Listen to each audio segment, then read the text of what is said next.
Hello? Can you hear us? Alright, so first of all, Doctor, I would like to introduce you to the rest of the group.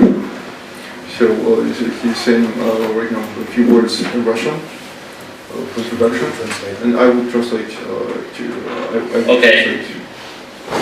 Okay.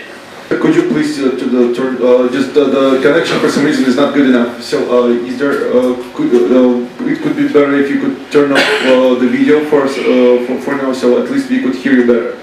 Because there we go. Okay. Okay. Video is turned off. Okay. So now the audio. Better? Yes, much better. Okay. Much better. Okay. Perfect.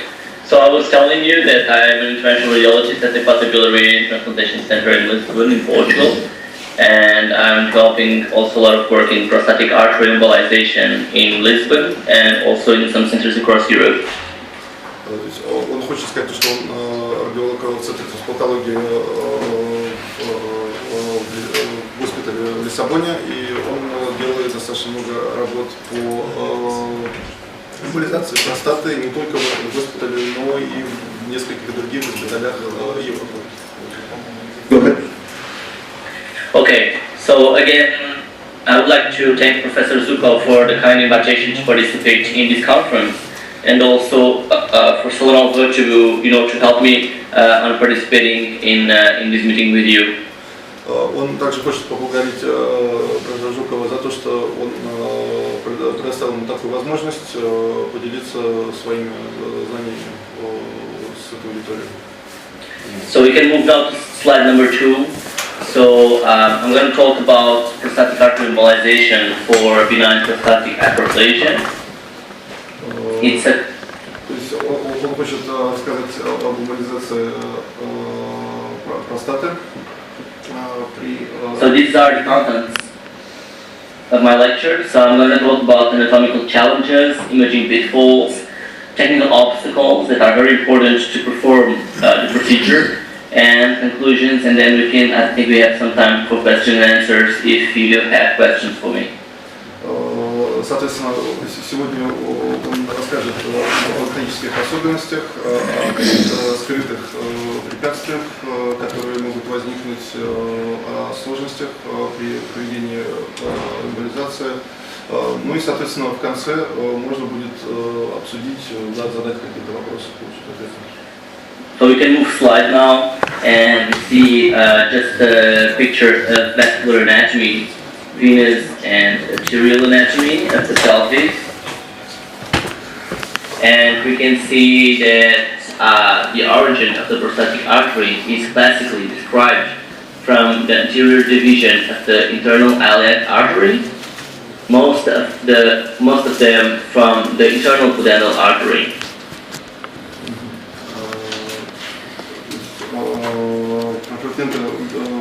Рассказывает сейчас про, соответственно, анатомию, о том, откуда питается идет кровоток простаты. So we can move to another slide. So if you look at the classical anatomy books, we see that. Посмотреть в классические учебники анатомии.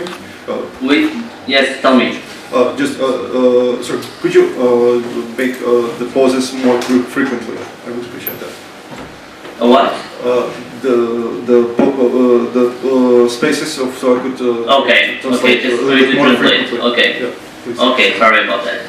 So we can move to next slide. So we have classical anatomy picture. The thing is that if you look at different books, they say some of them they say different things.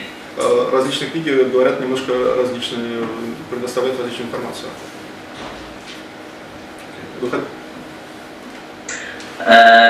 So some of them they describe the origin as the medium rectal artery, others from the internal pudendal artery, others they call it prostatic artery, and others call it inferior vesical artery. The thing is that there's only one or two arteries that go to the prostate, and nowadays we call it. То есть в различной литературе упоминаются различные. So we can move now to slide number 8. на 8-й слайд сразу.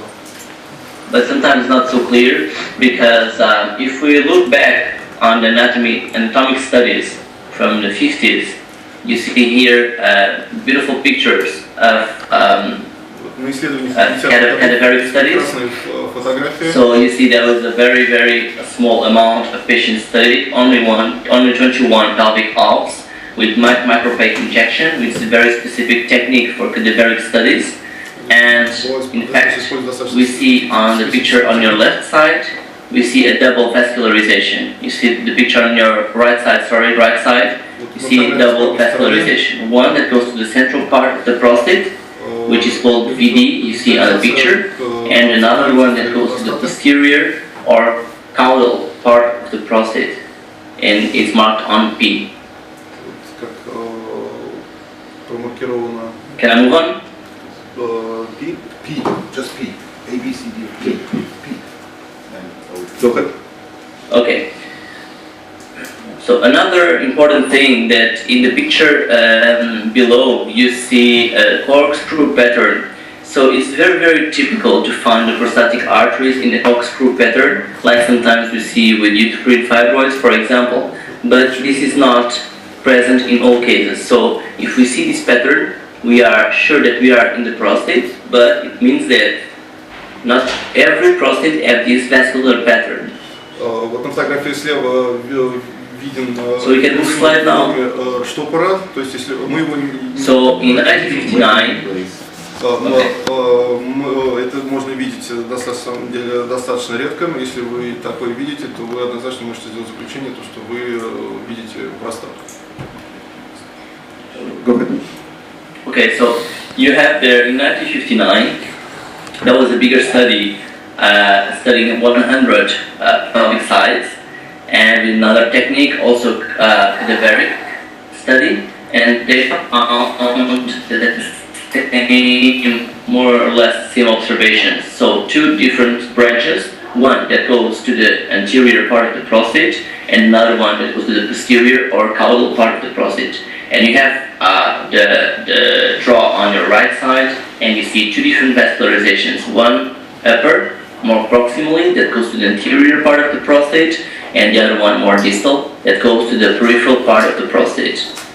В 1959 году было проведено более большое исследование, в котором участвовало. So a little bit later, in 1980, there was a Brazilian study compared to also 40 pelvic sites, and they have the first statistical approach of the origin of the prostatic artery. So you see, most of them, 70% come, there's only one prostatic artery in 70% of patients, two prostatic arteries in about 1/3 of the patients, and there are 3 prostatic arteries in 2.5% of the patients in this study. And this, a little bit below, there is the origin of the prostatic artery. So the most common is from the inferior vesicle, internal pudendal, umbilical, obturator. So here you have different possible origins of the prostatic artery that was described in the 80s.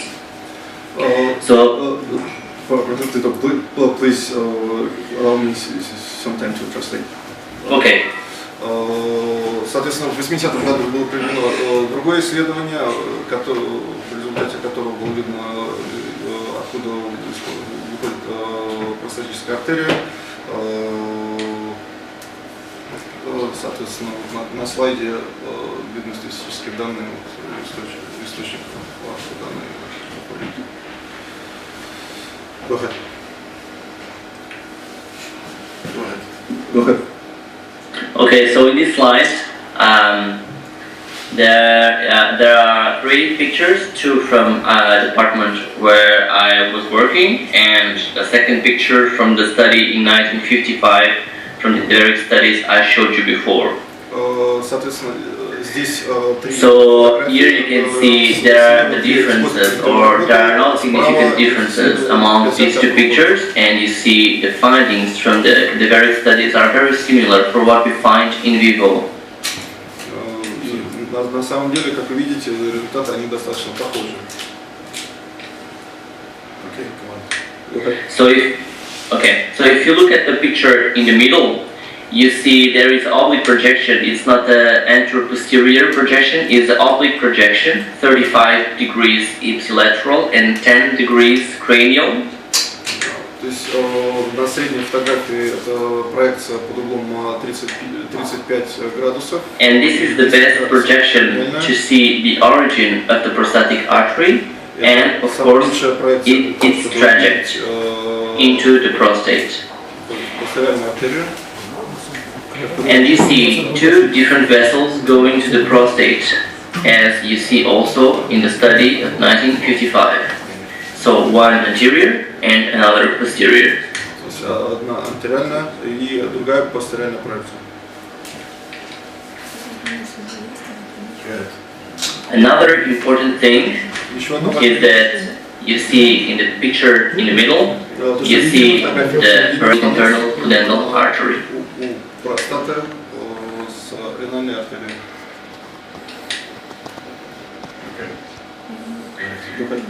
So we can move slide now, and here I'm not going to tell you everything about the studies, of course, but this is just to tell you another important aspect that was studied in the 70s and recently also. So you see the pictures on the right, and they describe, in those studies, they describe three groups of arteries. And it is important to understand because it can have implications on your procedure. Потому что это может оказать различные осложнения в ваших поведении ваших процедур. So as you can see, you have three different groups of arteries: the capsular branches that are very capsular. The second group of arteries are called intermediate vessels, and the distal little arteries are next to the urethra, are called periurethral branches. Intermediate and periurethral branches. И периуретральные артерии. So can we move slide now? Yeah. Go ahead. Okay. So considering anatomy, we have many actors on stage. Why? So we have the internal iliac artery anatomy first, and anterior and posterior branches, which are very important to know the variations to understand the origin of the prostatic artery. Не совсем сразу видно происхождение артерии простаты. And then we have all those vessels that can have a relationship with the prostatic artery, namely vesical artery, rectal, obturator, accessory pudendal, vesical differential, and spermatic. And finally, we have anastomosis and tortuosity of vascular anatomy that can limit the feasibility of the procedure. Также различные анастомозы и извилистость сосудов могут также сказаться на достижении положительных результатов в процедуре. We can move slide. Okay. So, concerning the internal iliac artery, I know this is a lot of anatomy in the beginning, but it will be better, okay? Okay. So, concerning the internal iliac artery, it's interesting to know the major branches and the distribution pattern of this artery because it has direct implication on your procedure, and you're going to see why. Важно также знать анатомию внутренней подвздошной артерии, потому что это может оказать значительный результат вашей процедуры. This slide shows 4 different groups of distribution pattern of the internal iliac artery. It seems a bit complicated, but it's not. 4 различных вида внутренней подвздошной артерии, как она может проходить. If we look only on the pictures on the first line, если посмотреть на фотографии, на картинке на первой we see S, letter S for the superior gluteal, I, inferior gluteal, and P, internal pudendal. Буква И это внутренняя срамная. And so after that, we just have to know which one is the first artery to go, and the second and the third to classify the branching pattern of the internal iliac artery.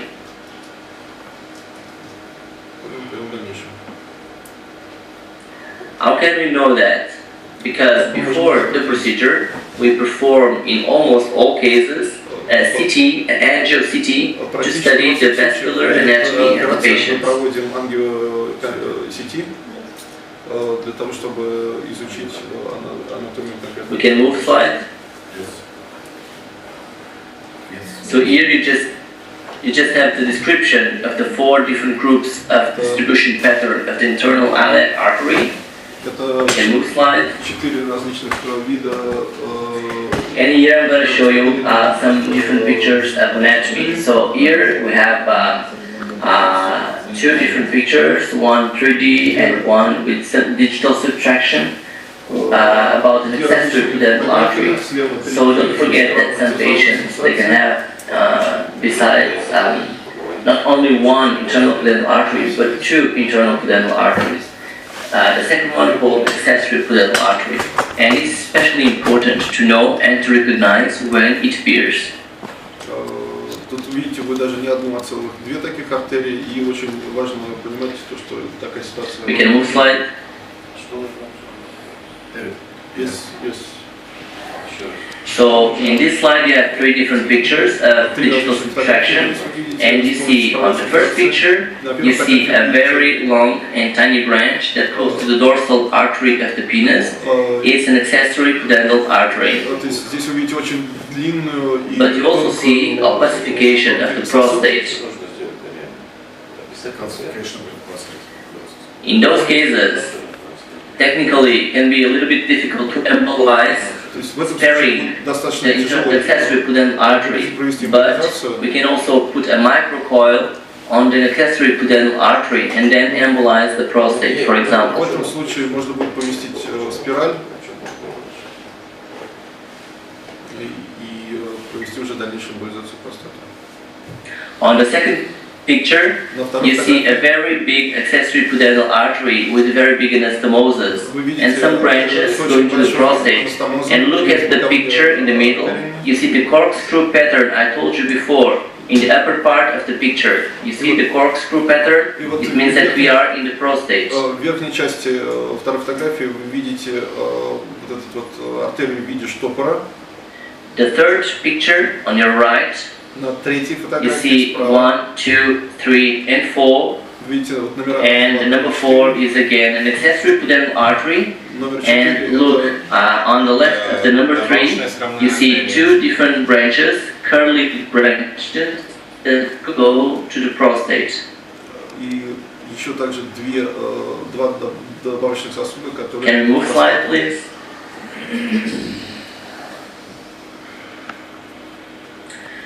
So we can have one patient with only one artery on each side, or we can have 2 independent arteries on each side, or on one side 2 branches and another side 1 branch. It's very variable. Варианты на самом деле очень различные. Бывает пациент с одной артерией, бывает по 2 артерии с каждой стороны, бывает 2 артерии с одной стороны. Anyway, to make it simple, because it's not very complicated, we have 4 major origins of the prostatic artery. So there you have the 4 most prevalent origins: internal pudendal artery, superior vesical artery, gluteal pudendal trunk. It means before the bifurcation into the internal pudendal and inferior gluteal, or obturator artery. Или запирательная артерия. Of course, you have uncommon origins like those, and we can move to the next slide, please. And we have rare origins like accessory pudendal artery that I told you before, superior gluteal artery, obturator from the epigastric. This is the most, the most exotic origin because it comes from the external iliac artery, not from the internal iliac artery. So we had some cases of this aberrant anatomy, but we should be open-minded and think outside the box to recognize the vascular anatomy of the pelvis. So on this slide you have a table which resumes the territory of vascularization of the anterior and the posterior branch of the prostate. And you see the anterior is usually more proximal, as a common, normally has a origin at the common gluteal pudendal trunk or from the superior vesicle, and supply the superior part of the prostate, or it means the cranial part of the prostate.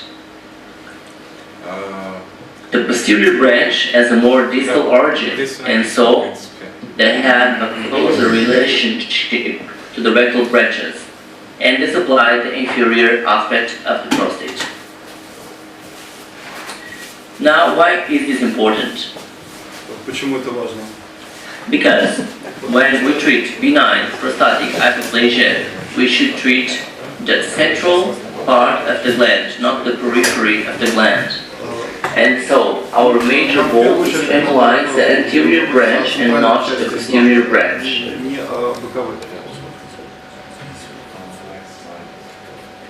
Can we move slide, please? Yes. So here you have 4 different pictures. Здесь 4 Just to show you the number of branches the patients can have. On the left side, you see anterior artery that goes to the central part of the gland. You see the first picture on the left side, and you see below posterior lateral prostatic artery that goes to the peripheral part of the gland. And look the difference in terms of pattern. It's completely different, right? On the right side, those pictures I showed you before, they have again one central gland to the central part of the prostate and another branch that goes to the posterior part of the prostate.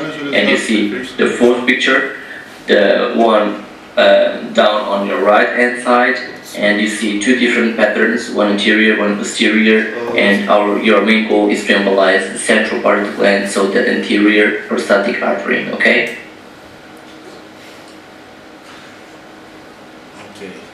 So we can move slide, please. So basically, we have one patient. We have two pelvic sides, but we can have 2 different prostatic arteries and 2 different anatomy, even in the same patient. So just be aware of it can happen. Okay. Can we move slide, please? So you have to know the anatomy of the patient in a simple way, but you have to recognize more complex anatomy. Move. More complex anatomy. So this just to show you that sometimes it can be very, very difficult. So you can move to the case 1, please.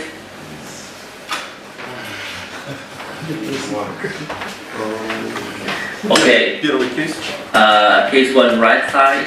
You have a type A internal iliac artery bifurcation, and you see this is the most typical pattern on your left hand side.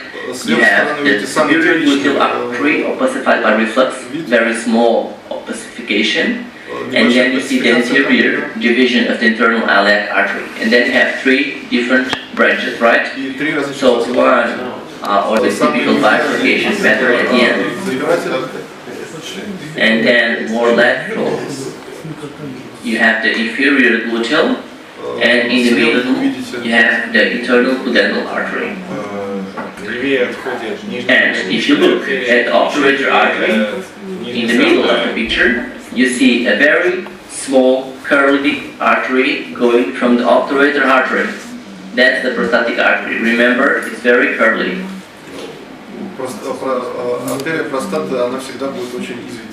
So we can move slide. So this is the same case, the same patient, but on the left side. So that's the same internal iliac artery distribution pattern, but the artery, the prostatic artery, comes from the inferior gluteal. So this is just to demonstrate that in the same patient you can have 2 different anatomies on the right and on the left side. То есть, как видите, слева и справа анатомия совершенно различная. In the first picture, you see the superior gluteal artery very well opacified, and then you have 2 major arteries, one that goes posterior, that is the inferior gluteal, and another one that goes distal and medially, that is the internal pudendal artery. And then you see a very tiny curly artery, comes overlapped but comes from the inferior gluteal artery. It's the prostatic artery. and then you have a selective angiogram. On the third picture, you have a selective angiogram of that artery, and you see there is a lot of anastomosis to the contralateral side. I'm going to talk about anastomosis a little bit later. So can we move slide please to case 2? So case 2, right side, I'm gonna be a little bit faster because we have I have some cases and I'd like to discuss other things about the procedure. But case 2, we have on the right side, we have an artery. The first picture, in the middle of the picture, you see two tiny curly arteries that bifurcates, you see, bifurcation, and then two arteries, one central and one posterior, just in the middle of the picture. And you can see the bladder shadow in the middle also. So this patient has two independent arteries. Again, on the picture on the right side is the post-embolization control with no vascularization. So can we move? The same case on the left side, we see an artery coming from the gluteal pudendal trunk, and you see number 1 is the prostatic artery, 1B is the posterior, and the other one, a little bit upper, is the anterior branch of the prostatic artery. And look again, the obturator, the big one in the middle, with the bifurcation pattern. Don't forget that these pictures are performed in the oblique projection, 35 degrees ipsilateral and 10 degrees cranial, okay?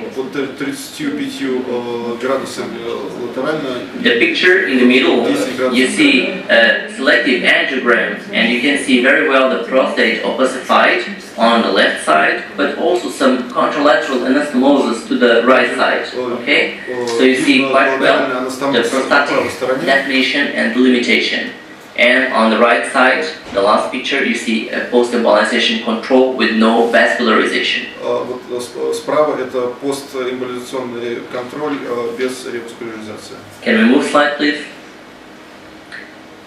So we have to think a little bit outside the box, and so it's important to perform an angio-CT before the procedure to study the anatomy of your patient.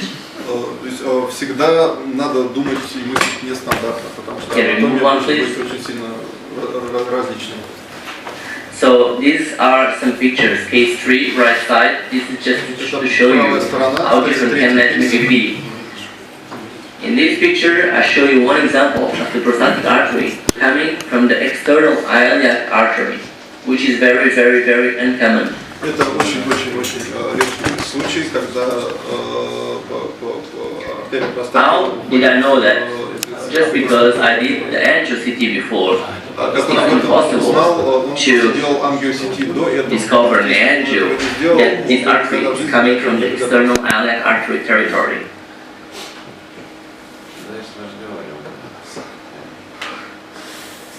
So you see on the third picture, you see there is an obturator artery with the bifurcation, and there are some branches in the middle of the picture going to the prostate. You see those little curly branches that go to the prostate.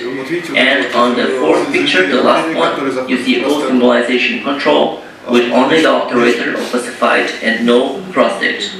Соответственно, на четвертой фотографии вы видите кальцифицированную запирающую артерию без простаты. This is another case, case 4 on the left side, and just to show you another different example of the external iliac artery territory. So this, in the first picture, you have an epigastric artery coming from the external iliac artery, and then little branches that go to the prostate. And on the third picture, the last one, you see the microcatheter with a loop in the middle of the picture, and you see a selective angiogram with microcatheter, and you see the prostate ossified with contralateral anastomosis. So you see very well the prostate on that picture. Can we move? So case 5 on the right side, just again another example, but this is from the internal iliac artery that we found an epigastric artery, which is very, very uncommon. Это также очень необычно, когда You can move slide, please. артерия. So these pictures show a selective angiogram in the same case. So you see on the first picture, you see the right prostate or the right hemiprostate, if you want, opacified. The picture in the middle, it's an AP projection or in neutral projection to have a bone reference. And the third picture is the post-embolization control with no arterial supply to the prostate. Эмболизационный контроль, на котором нет We can move. Case 6, left side. левая сторона. Just to show you the third and the fourth pictures. So the third picture is a selective angiogram of the prostate. And look, it's a beautiful picture with contralateral anastomosis to the right side, but you see very well the prostate, right? На простате вы видите его. The fourth picture, Четвертая фотография. or the first and the second row, you see very well the prostate. There is no bladder, there is no rectum, there is nothing but prostate there. На четвертой фотографии ничего кроме простаты. After that picture you have the AP projection with the bone reference and the post-embolization control on the last picture. На последней проекции постэмболизационный контроль. We can move now. Дальше. So this is a simple diagram about the origin of the prostatic artery. So we can just pass and show the whole picture, please. Артерии простаты. So some clicks until you see the blue line. Пока синюю линию не увидим. Okay, perfect.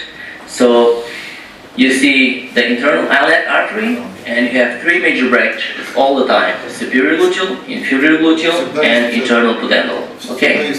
So after that, you have to recognize those arteries in color: vesical tract, prostatorectal or prostatic artery, internal pudendal artery, accessory pudendal artery, and obturator artery.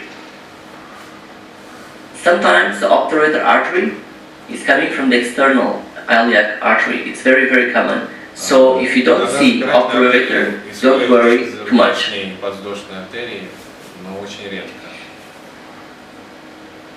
We can move now. I think this slide is really important, and it's important to assess anatomy with angio-CT or angio-MR if you have that available. I prefer angio-CT not only because it's cheaper, but also because it gives you a bigger detail than angio-MR because of the matrix. The matrix of the technique. So, angio-CT is really useful to plan your procedure because it will give you information about not only the anatomy but also to plan your procedure. You will reduce your time during the procedure, you will reduce your contrast, and it is important because most of the patients have any kind of renal disease because we are talking about older patients sometimes, and we have to be really careful about the amount of contrast that we inject. You don't need to check all the arteries because you know the anatomy. Попросите его сделать паузу после слайда и дать время на перевод, потому что довольно сложно воспринимать. Прямо сейчас. So could you do bigger spaces? Okay, sorry. Okay. Okay. So it also gives you more confidence during the procedure. Because you know the anatomy of your patient, and you will go with your microcatheter directly to that artery. И это позволит вам зайти микрокатетером именно в ту артерию, в которую вы хотели попасть. And because of that, you can reduce your complications ultimately. Это позволит значительно сократить количество осложнений. We can move slide, please. So here you have the technical protocols. This is published already, but of course it's very variable among centers. And the most important thing is that you should inject the patient with at least 100 milliliters of contrast and with a good flow rate between 3.5 and 5 mils per second. Контрастного вещества со скоростью 3,5-5 мл. Can we move, please?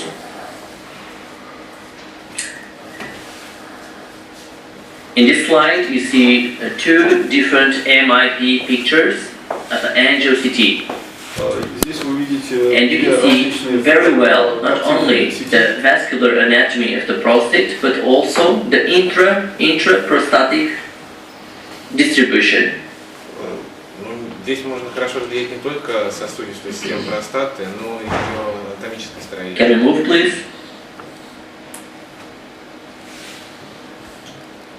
So we can talk a little bit about anastomosis, and this is very important. You have to avoid at all cost non-target embolization to other organs. Очень важно определить наличие анастомозов для избежания неконтролируемой эмболизации, а не целевой эмболизации. других органов. The majority of patients have anastomosis, but fortunately, the majority of patients also have ipsilateral or contralateral anastomosis. It means inside the prostate. So there is no problem to embolize these branches. Ну, у большинства пациентов, к сожалению, есть эти анастомозы, но также у них есть и силатеральные и коллатеральные анастомозы внутри простаты. So these are some examples of possible anastomosis that we should be able to recognize and to avoid embolize. Это самые случаи, которые необходимо остерегаться. With vesical arteries, with accessory pudendal, and with rectal. Особенно при наличии This is not very difficult because probably some of you know the rate of complications of non-target embolization is very, very, very low. It's even below 0.5%. So this is not a very big problem to identify those anastomosis. Уровень эмболизации Can we move slide, please? So concerning the microcatheters, I told you before, my favorite combination is that one, the 2.4 French plus the GT wire. It's from Terumo, but again, it depends on the experience you have with my microcatheters. Ну, как всегда, выбор зависит от личного опыта. Он предпочитает использование. Can we move, please? So there is a video. I don't know if you can play the video, please. I don't think. Is running the video? Yes, we got the video. It's running? Yeah. Yes, it's running. Okay. Чё? So just put the movie running, please. And you see, this is the Robert's uterine catheter trying to catheterize the anterior division of the internal iliac artery on the right side. Внутренняя подвздошная артерия And you справа. see manual injection to guide. We can, with this catheter, you can advance the catheter without wire because there is an hydrophilic tip of about 1.5 to 2 centimeter size. у катетера.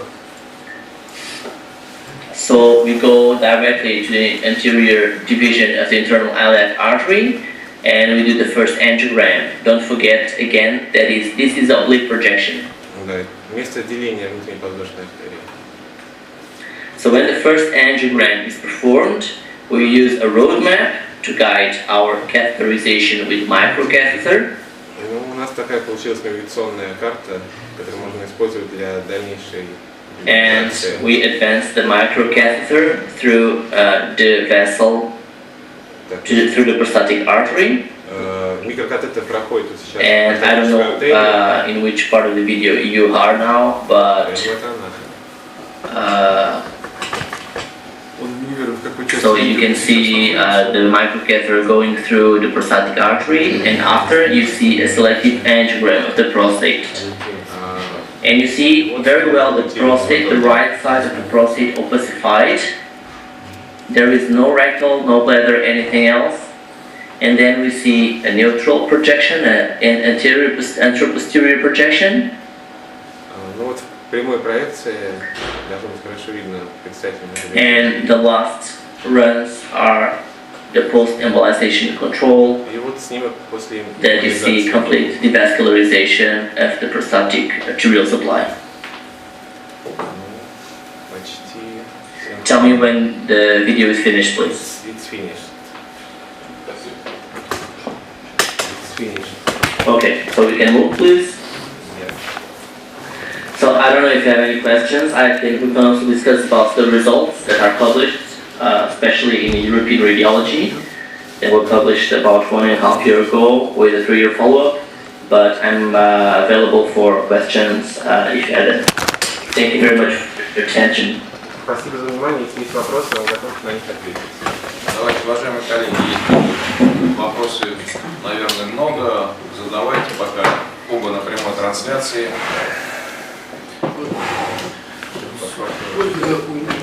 Его какой личный опыт количества выбранных эмболизаций? Sir, the question is how many cases, how many patients did you have in your experience? So personally, our group performed about 720 cases. I myself personally I did about 250. А он лично где-то 250 сделал.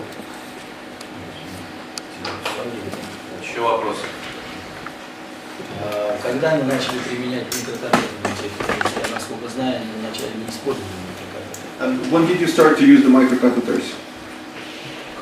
Normally, I put the 4 or 5 French catheter at the anterior division of the internal iliac artery, anterior division, and then after recognizing the prostatic artery, I go directly with microcatheter.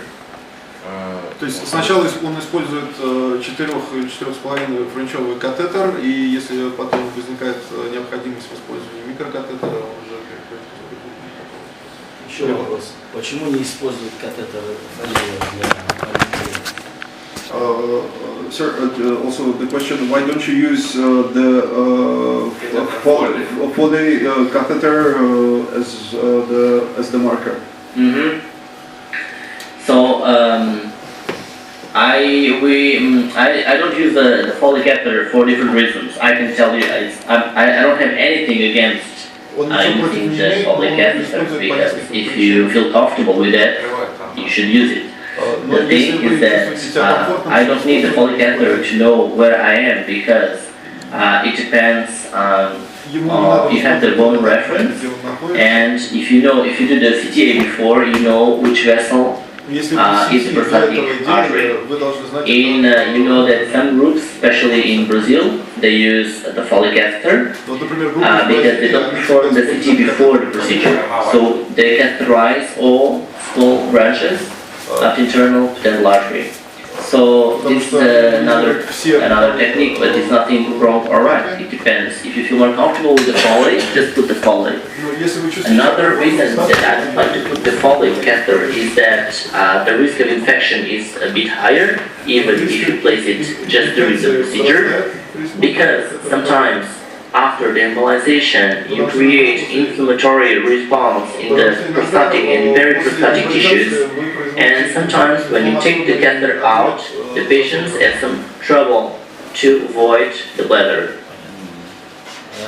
But again, I'm not against or in favor. It depends. If you feel comfortable with that, I don't feel any need to put the Foley catheter to guide myself in this procedure. Он опытный хирург, ему и так достаточно анатомического тела.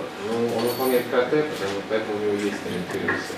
А у него КТ прямо в операционной? So, do you do the CT right in the operating room prior to the procedure, or you do it somewhere separately before? Yeah, separately before. Because eventually we can exclude some patients due to the tortuosity or any other problem that we see on the CTA. So normally we do it depends, but 1 week before it's a good reasonable time to study and to do our vascular map. Sometimes it's not possible because we have patients that come from different parts of the country and some different countries in Europe and from all countries in the world, which is not feasible. So normally on those particular cases they do the CTA the day before the procedure and then we do the procedure if they have indication for it. Еще вопрос. Какой процент неуспеха у него и как он относится, если с одной стороны только удалось заэмболизировать? Это считать неуспехом или как бы успехом? So also the question, what's your failure rate, and if you manage to embolize only one side, so is it do you consider it to be a successful procedure or a non-successful procedure? Okay, so the definition of technical success from my point of view is the unilateral embolization, and I explain why.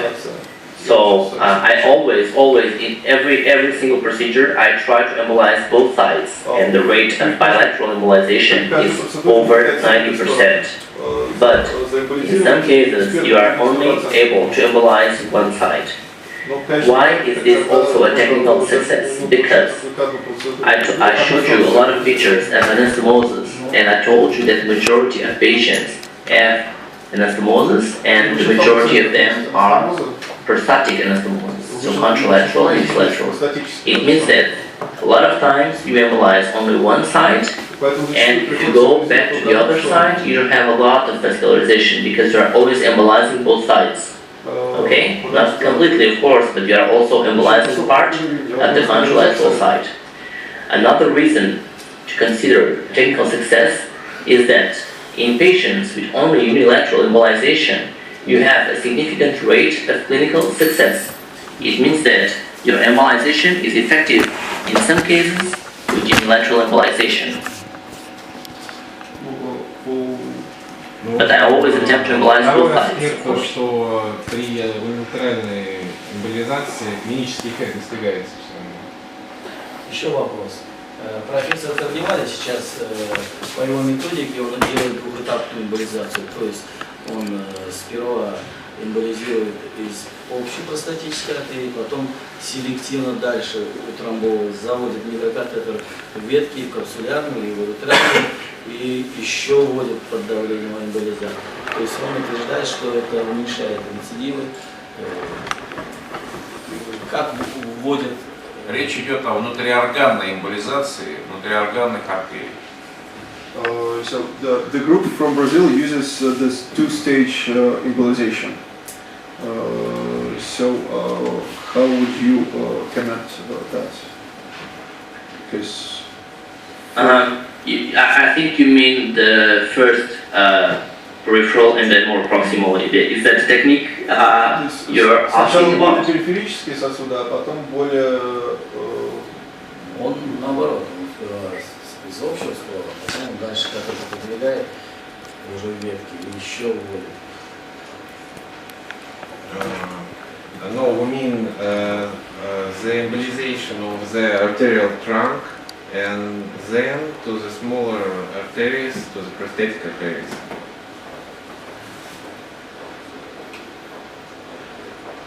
Hello. Mr. Hugo.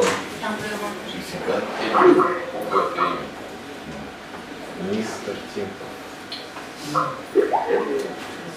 Я давно нашел готовиться в плане, где имя, где фамилия,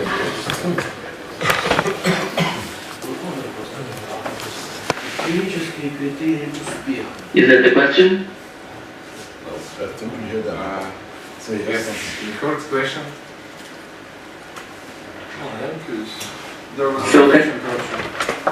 So considering the double technique, I think there is a rationale to do the double technique. But if we transport this technique to other procedures,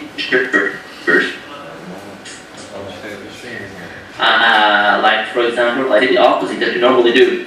So normally we embolize first the periphery, I mean the distal part, and then we put the microcatheter more proximally to embolize more proximal.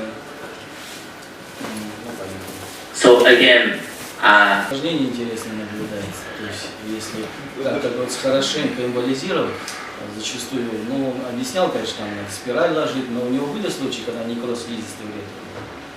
Потому что я понимаю, для чего он спирали ставит, чтобы как раз этого осложнения. Professor Tinto, and I want to ask you about such complication as urethral necrosis. So there is no reported urethral necrosis. There is a reported bladder wall ischemia, and the rate of those complications is about or less than 0.5%, since it's reported to one case over 650 cases. So what you can eventually have is a degree of perineal pain or burning sensation, but this is a painful procedure. During the procedure, the patients have no pain during embolization. Okay. The major complications reported are rectal ischemia with blood stools and diarrhea, but is reported from the group of Brazil as a non-significant and self-limited complication. So if you consider major complications, the rate is very, very low. Еще несколько вопросов. Клинические критерии успеха операции и когда их следует ожидать, когда они появляются? So what's the clinical criteria of the success, and when do you determine in the time frame if the operation was successful? I guess when do you do the post-operative control to tell if the operation was good or not? So to follow up our patients, we use the same parameters that we use to put them into the inclusion criteria, which are the IPSS, the International Prostate Symptom Score evaluation, the quality of life evaluation, the International Erectile Function questionnaire evaluation, and of course not only the physical examination, but also some uroflowmetry studies that all patients perform, uroflowmetry studies, and also ultrasound and or MRI, depending on the patient and the prostatic size. This and the PSA, of course. So this all package is performed 3 months after the procedure for the first time. And why is that? Because in the beginning we used to do all this during the first month of the procedure. And because of the inflammatory response of the prostate after the embolization, we had a lot of different values, not only for the prostatic volume, but also the PSA, which was very, very high in the beginning due to the inflammatory response. And so 3 months, and after we repeat in 6 months, and then 1 year. So 3 times during the first year, and then every 6 months until 3 years. That is the follow-up that we are now studying. Еще вопрос. Можно вопрос по поводу кишечных кровотечений? Как они их лечат? Консервативно или все-таки какие-то моменты были оперативного вмешательства? And when you get such complication as rectal bleeding, how do you cure it? By operative or conservative treatment? So concerning diarrhea, there are two different opinions about the etiology of the diarrhea, because the diarrhea can be from the antibiotic that we used to avoid urinary infection, or from the procedure. We don't know, but normally it's not a very big problem. It's very self-limited. Considering blood stools, we don't have any evidence of any case in our series, but as reported from the group of Brazil, it's a very self-limited complication or side effect if you want.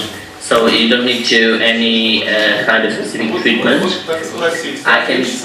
So for rectal, you don't have any kind of specific treatment if it's not complete necrotic.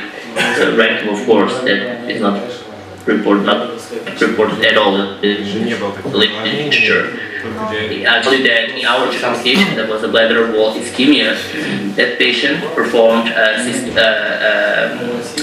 direct endoscopic examination, and there was resection of the mucosa at the cystic area of that area that was identified with MRI prior to the surgery. So it was an endoscopic surgery, not an open surgery. So it was, if you want, a minor surgery with no complication rate and very short stay in the hospital, of course. Also, question: did you experience the rectal bleeding whatsoever? No, not in our cohort. No. У него никогда не было кровотечения. Есть ли опыт эмболизации злокачественных опухолей предстательной железы? Рака предстательной железы? Professor, do you have experience of embolization, the malignant tumors of prostate? So, this is a very interesting question because the experience interventional radiologists or other vascular surgeons have on prostate is to control prostatic hemorrhage from cancer. And this is a technique that a lot of people perform because it's a palliative treatment for hematuria due to prostatic cancer. So this is one side of the procedure, which is nothing related to BPH, benign prostatic hyperplasia, and it's not related to this indication in particular. So it's the same technique, more or less. It's not as selective as this technique, but it's more or less the same technique. The other point that I don't know if your question is also covering this subject. If you're asking about using this technique to treat prostatic cancer now or in the future, now it's not approved, and of course it's not acceptable to treat prostatic cancer with embolization because there is no animal studies, there is nothing basic research on that, so it's very premature to think about treating prostatic cancer using this technique nowadays. Of course, this technique can open the doors for, in the future, possible treatment for the prostatic cancer in periphery part of the prostate. But I think we should wait a couple of years, some years, a lot of years. I don't know. But it's very difficult to do research in oncology, especially in a technique that is not very old. It started about 6 years ago, so we should wait a little bit more on literature results to move forward and to move to next level. Эмболизация на предстательной железе прошло 6 лет, но для лечения необходимо еще время. Да. Была ли операционная биопсия предстательной? Проводилась ли она? Sorry. До и после. So, do you usually perform transrectal biopsy of the prostate pre-operative? So this is another important question because, of course, in the beginning when we defined our protocol, we talked about the patients with higher PSA, what we're going to do with those patients. And after meeting with the urologists from our team, they decided that patients with PSA over 4 and or patients with suspicious image on MRI or transrectal ultrasound should perform a prostatic biopsy to have a confirmation of no cancer in the prostate. Of course, you can ask me, okay, but you can have a negative biopsy, but still you can have prostatic cancer. And of course, I agree with you, but at least you have a negative biopsy to base your indication to this procedure. But the threshold is 4 and or if you prefer, or if the patient has any suspicious image on transrectal ultrasound or MRI. В общем, если ПСА ниже 4 и нет никаких данных по другим методам обследования за подозрение онкологического заболевания, они не делают биопсию. А как влияет эмболизация на уровень ПСА? Is there a direct correlation between the embolization and the PSA? Concerning this question, it's something that we're gonna answer in some time, because I can tell you that we are now studying the behavior of PSA right after the embolization, and of course during the follow-up periods that we normally perform, 3, 6, and 1 year, 3, 6 months and 1 year. And I can tell you just, if you want, off the record, that the PSA level is very, very high 1 day after the procedure. And we are now measuring the PSA in all patients after the procedure, 1 day after the procedure.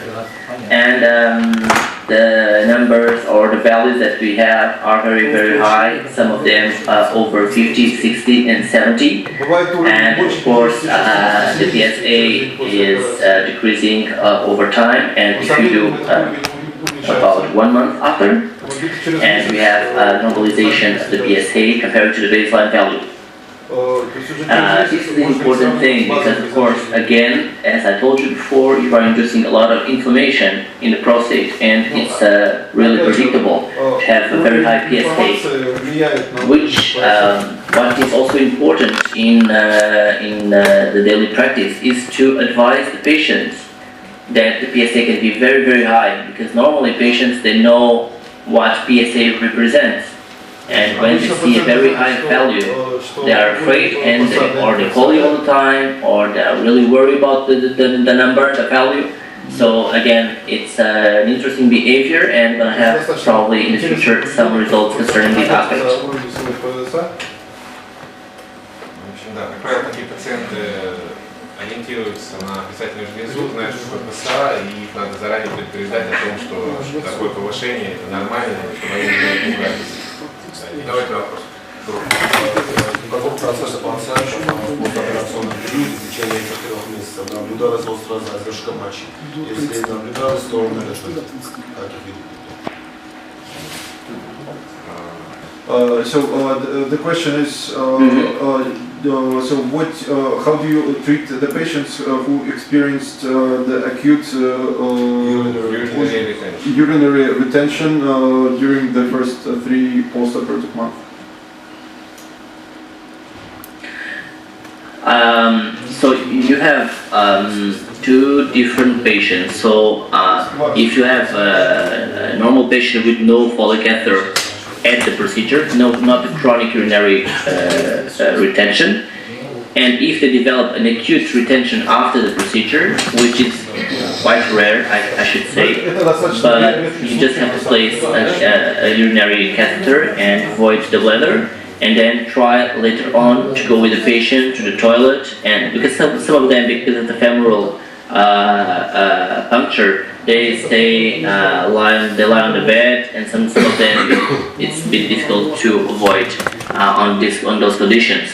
So better to go to stand up a little 5 to 6 hours after the puncture, and then go to the toilet. So this is one approach. Another approach is those patients with acute urinary retention, again, which is very rare, but they can persist a little bit more than that time. Again, put a urinary catheter, void, and take it out. And if the patient then repeats this procedure until they void spontaneously, we don't have any case of retention, complete retention after the embolization. So it's not the problem that you should face. Another group of patients that are those patients with chronic catheters. In those patients, which are a very good group of patients, because there is no surgical indications for those patients due to comorbidities or due to other kind of aspects. They don't have any again. And after embolization, you should try to take the Foley out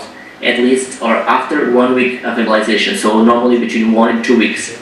Why is that? Because again, due to the inflammatory response of the prostate, you should put the patients under anti-inflammatory drugs for 10 days till the day 10 after the procedure, more or less, and try to take the catheter out during that time. So at then day 10, more or less, between 1 and 2 weeks, you should try to take the catheter out.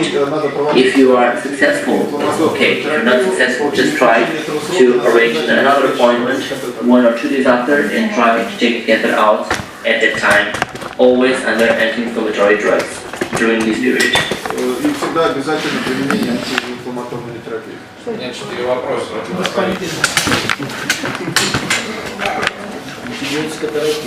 Можно первый вопрос? Да, профессора Жукова 4 вопроса. О чем необходимо предупредить больного после проведения эмболизации, какие возможны осложнения, о которых больной должен быть информирован, чтобы он не отказался от проведения эмболизации, но знал о них. So the question is, what shall you, how do you usually inform the patient? What do you tell him before the procedure? What kind of complications he could experience, not to scare off the patient? Okay, so in the consent form we have, it's very extensive, and of course we explain, and it's written on the consent form, that the procedure is, I mean, the good part, which is a painless procedure, which is very easy, no need for hospital stay, it's outpatient clinic. And again, we explain the potential complications. Even if we don't report any complication, there are potential complications, like related to the procedure directly, especially non-target embolization, so bladder ischemia, rectal ischemia, penile ischemia, eventually urethral dysfunction, that we have no reported cases, we have no cases, but anyway, can have a potential complication because it can eventually embolize the internal iliac artery, you don't know. And we also advise them concerning the success rate of the technique based on the reported data that we published, and also other groups published in Brazil and the United States of America, and also in China. And they know more or less the success rate or the expected success rate, and all the follow-up that they should accept to do with us. Of course, not mandatory, and we have patients who want to follow up, but at least we try to convince them to do everything, because it's important not only for them, but also for our research projects and for protocol. And we also inform them that are potential risks that are related to any angiographic procedure, like hematoma, like anterior rupture, anything that happens in any angiographic procedure. Его опыт применения повторных эмболизаций в связи с рецидивом после первичных эмболизаций артерий простаты.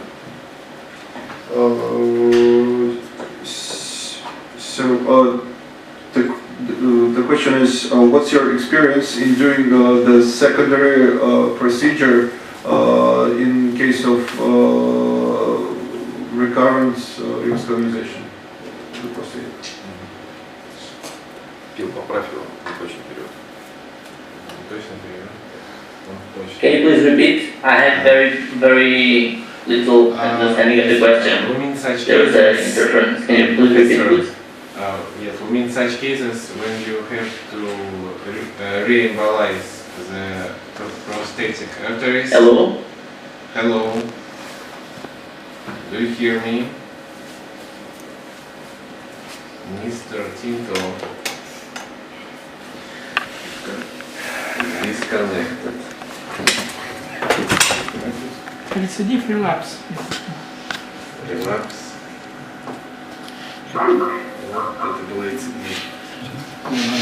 Наверное, надо подчеркнуть, что эти осложнения, которые бывают при эмболизации артерии простаты, на порядок меньше и менее опасны, чем при открытой операции либо при. Это нигде, по-моему, споров не вызывает. Потому что нафантазировать на осложнение любые могут. Они статистически встречаются. Человек тоже на улице видит, тоже не знает, что с ним произойдет. Но статистически намного меньше. Hello? Hello, Mr. Tinto. Can you hear me? Sorry, I had yes. And now? So, can you repeat the question, please? Yeah, the question was, so what was the question? Вопрос касался его опыта повторных эмболизаций Your при рецидиве experience аденомы предстательной железы. re-embolization in case of relapse of vascularization in prostatic arteries.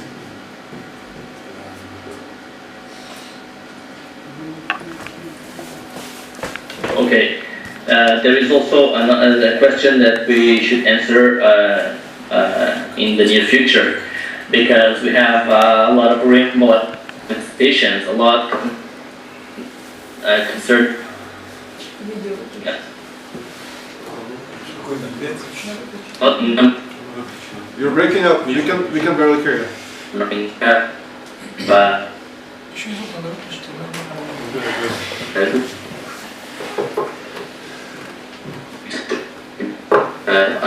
a success rate. So the remaining patients, between 20 and 30%, there is a clinical field also possible.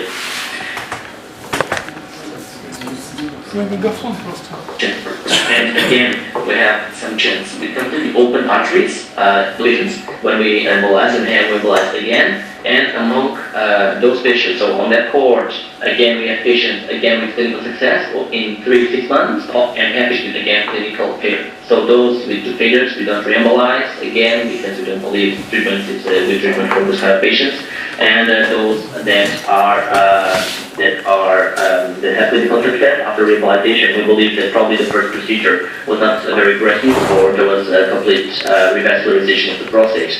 So, especially in the beginning, because we didn't know too much about this procedure, and we were not very aggressive because we were afraid of non-target embolization. So, I think that re-embolization has an important role. В общем, исходя из его опытов, примерно в 20% случаев через 6 месяцев была необходимость эмболизации ввиду того, что образовывались новые коллатерали, и уже их необходимо было эмболизировать по-новому.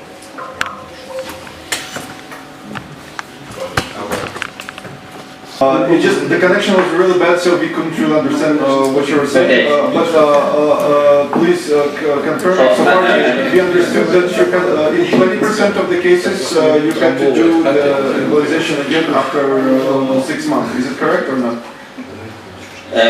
No, in between 20 and 30%.